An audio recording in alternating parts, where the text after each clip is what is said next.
it's me. This has been a very long time in the making. I apologize that I haven't done it sooner, but if I'm completely honest with you, I hadn't got my hair done and I wanted to have at least a fresh trim before I do a video. So sue me. I just wanted to just do a quick video to basically say hello, thank you to everybody who has been emailing me, asking me what's going on with Vex in the City, still supporting it. The 11th of November is actually 7 years since I started my blog. Wow, that is a long time. And you guys are still supporting me. You're still saying how much you love the blogs, and people actually still don't know that it's me that wrote the blog. I just wanted to let everyone know that I'm really thankful for all the support that you've been giving me.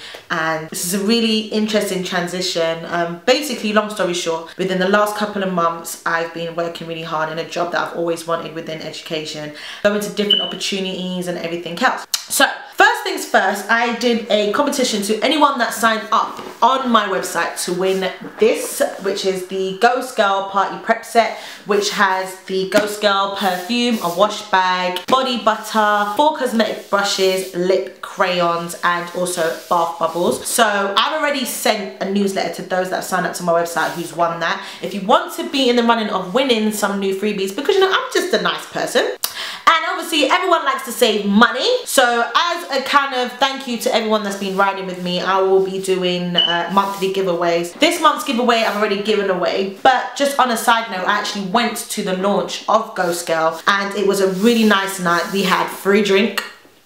But on a real note, the perfume smells absolutely amazing. It has pear, orange and pomegranate in it, and it's a really sweet smelling kind of scent. So it's the kind of scent that you would wear, I wear it to work, but it's also, you know, if you do have a little date and you know you want to smell a bit sexy and you want something that's not too overpowering but is really sweet, I would definitely recommend the Ghost Girl. It's retail under £25, which you can find it in Boots and Superdrug, so it's actually not very expensive. So ladies, if you are looking for a new kind of day fragrance, I would definitely recommend Ghost Girl. Yeah, that will be sent, and if you didn't win it and you're upset, it's your fault because I put it all over my social media for you to win it, and that's on you.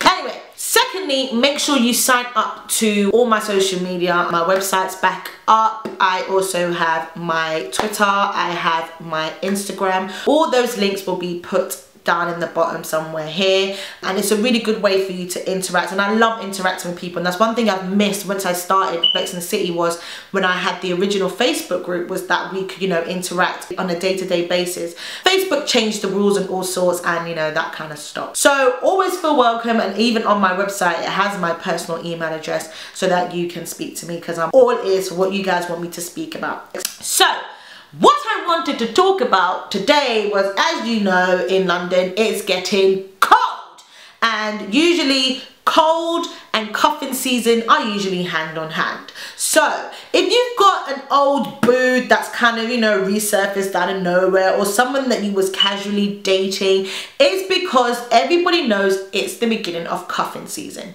Now, if you don't know what cuffing season is, it's usually the time when, you know, people are trying to find their winter buddy, or, you know, their after dark partner. So obviously now it's colder, you haven't got time to, you know, meet people new and go on dates and start a new relationship, because that's wrong, especially when it's cold. You can only sexify yourself up to certain points when it's cold. You can't be wearing dresses and heels when the backside cold is licking you. What tends to happen is people from your past tend to come and crawl back in, and I literally mean crawl. The first couple of signs that usually happens when you have someone that's interested in you again for cuffing season is they start with, you know, the generic kind of conversations. How are you? How's your day? How's your parents? How's work? Now let me just be honest with you, they actually really don't care what the answers are, but they're doing this out of social etiquette. They want to make it seem that they actually care about your life, when really all they care about is how long is it going to take me to get back in your bed and I can get some.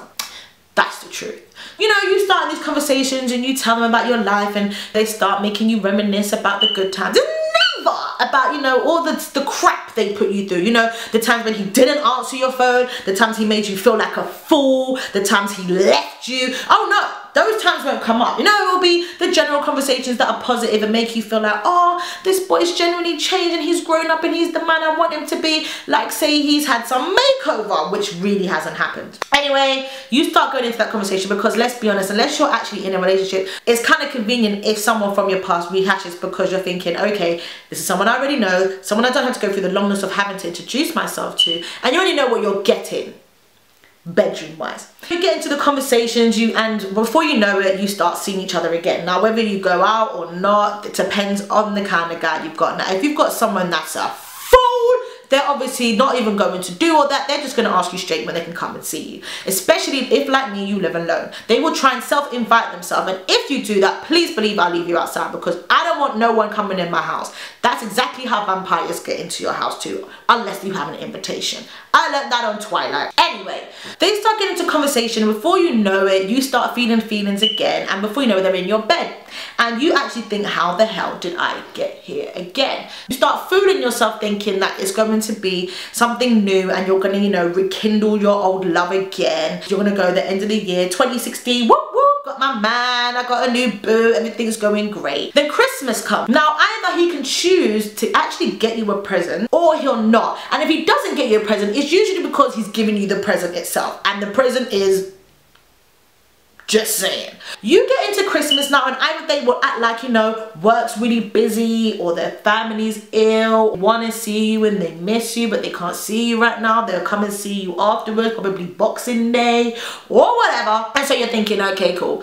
And then New Year's comes. Now, either they can come and see you before, during, or after New Year's. There is not a time when it's just consistently you. I'm just letting you know. You have New Year's, and then you go into New Year 2016, whoop whoop, make your little promises to yourself, your New Year resolutions. You start planning ahead, because as women, that's what we do. We already plan a relationship that hasn't even been in fruition for more than a month. So you know, you're already planning, you know, next up is Valentine's Day. You know, you start dropping hints, you start feeling about what you're going to be doing. You know, he rides along with it because he wants you feeling like you're a nanny and everything is great. You get to Valentine's Day. Now, he can either do two things. He can either celebrate it with you, or he comes with the I don't celebrate Valentine's, whatever. He spends it with you part-time. You know they do the ones where they come and spend like half a day with you, so you feel like technically you got Valentine's Day but you really didn't. You spend the Valentine's or you don't. Now, before all of this, you're actually thinking, oh, do you know what? He actually is a changed person, and I really want to see how this goes. And you generally start feeling him again. And then, you know, come March, they come with the, oh, you know what? We're better friends than we are in a relationship. I don't want to ruin what we have, and I know we've been spending a lot of time together, but I'm just not ready. You know, the kind of bull that they come out with. You know when you feel like a fool, because you invested time in this person, you cut off everyone else for this person, you've given them the good, you've given them food, drink, everything they want, and here you are again. And you know who you're mad at? Yourself. But really and truly, you should have realized why you're not with this fool in the first place. And we all have made those mistakes, and if you haven't, then you're lying to your damn self. You just want to act like it's just me. But anyway, cuffing season usually starts around September and ends around March. And if you're in this kind of period and you're feeling that right now you have someone and a man's doing this to you right now, my advice to you is to cut him off. Do not pass go, do not collect £200, do not smush, do not do anything, because it is a genuine waste of your time. Respect the fan, protect the fan, and don't just give it away, especially to some waste man you've had before. If he's shown you last time why you're not together, well, I'm sorry boo, ain't nothing changed. Just keeping it real. So that's what I just quickly want to talk to you lot about in cuffing season. But I really hope that you guys have had a good week. Like I said, make sure you subscribe, make sure you like, make sure you share the video. I will be doing this more often, I promise you, and I will see you guys very, very soon. Kisses and Bumflicks.